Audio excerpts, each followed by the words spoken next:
கண்ணுக்கெட்டிய தூரம் வரை பச்சை பசேலென தெரியும் நிலப்பரப்பு. நந்தவனத்திற்கு நடுவே அமைந்துள்ள இந்த கிராமமே ஒரு தனி சிறப்பு. இப்படியெல்லாம் தான் தெரியும் புதிதாக இதை பார்ப்பவர்களுக்கு. வீட்டை சுற்றி காடா அல்லது கருவேல காட்டுக்கு நடுவே வீடா என கூறும் அளவிற்கு சிட்டிசன் படம் அத்திப்பட்டியை போல மாறியிருக்கிறது ராமநாதபுரத்தின் இந்த மணக்குடி கிராமம்.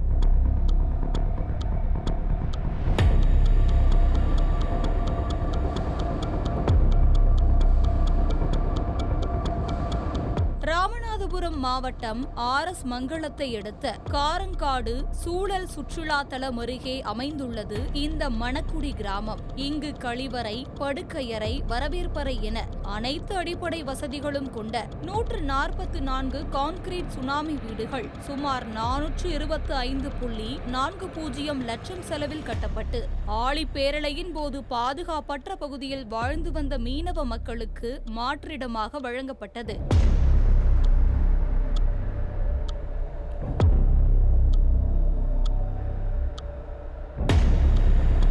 திக்கு துணை இல்லாத மீனவ மக்கள் குடியமர்த்தப்பட்ட இந்த கிராமத்தில் அரசு அதிகாரிகளின் அலட்சியம் காரணமாக போக்குவரத்து, குடிநீர், மருத்துவம் உள்ளிட்ட அடிப்படை வசதிகள் ஏதும் இல்லாததால் வாழ தகுதியற்று தனித்து விடப்பட்டதை போல மீனவ மக்கள் சிறிது காலம் இருந்தனர். பூஜை போட்டு மகிழ்வோடு குடியேறிய மக்கள் குடும்பமாக வாழ வழி இல்லாததால் ஒரு சில மாதங்கள் கூட தாக்குப்பிடிக்க முடியாமல் ஒருவர் பின் ஒருவராக வீட்டை காலி செய்ய தொடங்கி ஒட்டுமொத்த கிராமமே காலியாகி தற்போது யாரும் இல்லாத கருவேலங்காடாய் காட்சியளிக்கிறது.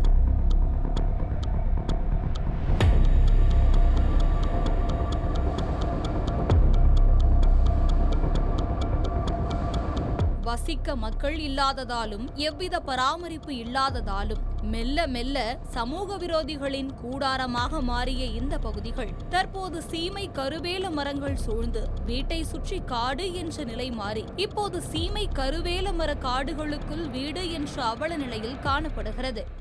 ஒரு நபர் கூட குடியிருப்பதற்கான வசதிகள் அங்கே இல்லை. அந்த பகுதியில் வெறும் கருவேல மரங்கள் மட்டுமே மண்டி இருக்கு. சாலை வசதி, வீடு, மின்சாரம் எந்த எதுவுமே இல்லாமல் அந்த வீடுகள்லாம் பாலடைஞ்சு போய் இடிஞ்சு போகிற தருவாயில் இருக்கக்கூடிய வீடுகளாக அந்த வீடுகள் இருக்கு. இப்படி அத்திப்பட்டி போல என கருதப்படும் கிராமத்தை அழகிய கிராமம் மணக்குடி என மாற்றிட வேண்டும் என்பதே அனைவரது எதிர்பார்ப்பாகவும் உள்ளது.